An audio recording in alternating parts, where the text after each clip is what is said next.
Yeah, so this is our basically the main code. This is the main module. What we have done here is we have defined the basic VJ parameters for our display. This is the input reset, this is input clock.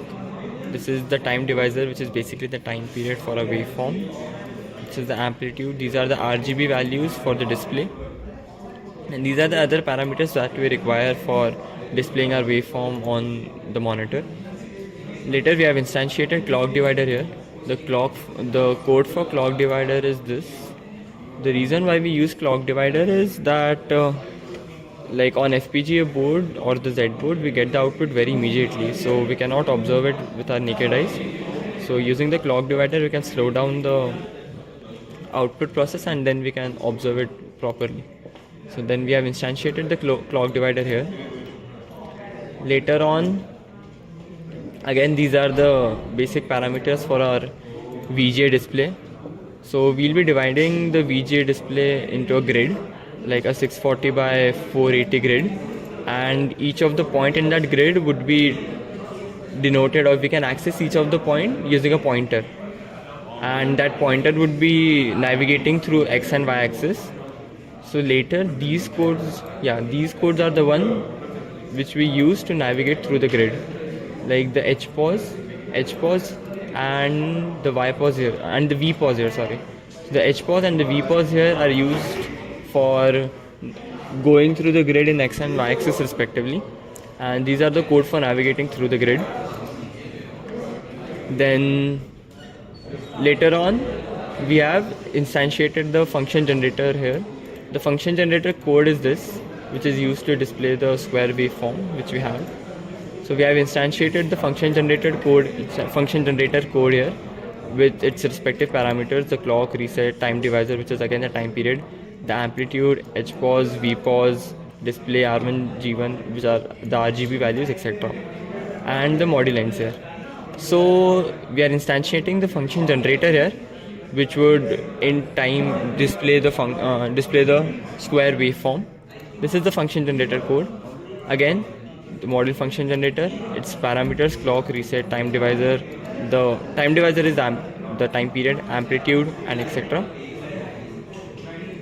What we've basically done in this code is that since we want to display a square waveform, we have defined different horizontal and vertical lines, and then depending upon what the input is given by the user, the length and width of those horizontal and vertical lines change and result in the required waveform, the required square waveform.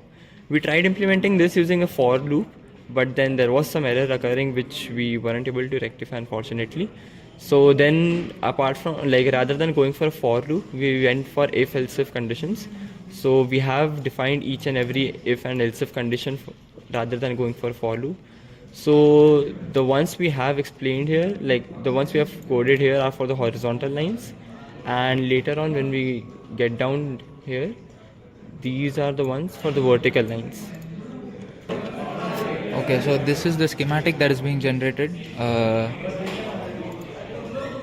So here this is the entire main module where we define the various parameters to interface the VGA. So here is the clock divider module, and so this is the code for it. Here we basically, since the Z board generates a 100 MHz clock by default, since we are using a VGA monitor of 640 by 480p resolution, it requires a 25 MHz clock to function properly. So we are using clock divider to divide the 100 MHz clock to 25 MHz. That's the functionality of this, and these are the various muxes and generated from the main module, which generates the VGA timing parameters. And here is the function generator block and the outputs. So here in the function generator block, we are actually generating the sine wave which we require. So here B defines the line thickness, and amplitude is the scaling factor for the amplitude. So since there are only 8 switches on the FPGA board, we can't actually get input of high values for amplitudes like 50 or 100 or 150. So we just taking 2-bit input and scaling it to a factor of 50 to show some to display the waveform on the display. So here basically how it works is so H pause and V pause are it's like the cursor position of the current position of the cursor on the VGA monitor. So here if H pause is greater than Px is if we reset it, we have given the initial position of Px and Py as 50. So first let's say Px is 50 and time divisor we are getting the input from the Z board, and let's assume that is 1 for now, and B is the line thickness which is 3. So here what happens is when H position is greater than 50 by 1 minus B, which is 47, and H position is less than 50. So here the line thickness is being defined. So this entire thing prints a line for with a thickness of 3 pixels, and here this defines the height of the line. So amplitude is a 50, which is a scaling factor, and we are dividing by amplitude. Let's say amplitude is 1, so we have 50 here. So from 50, when V pause is 50 to V pause is 100, the line is being printed. So the rest of the signals for the generation of the square wave are also being done by the similarly. So at the end here, so these RGB values are 1 when the square wave signal is supposed to be displayed.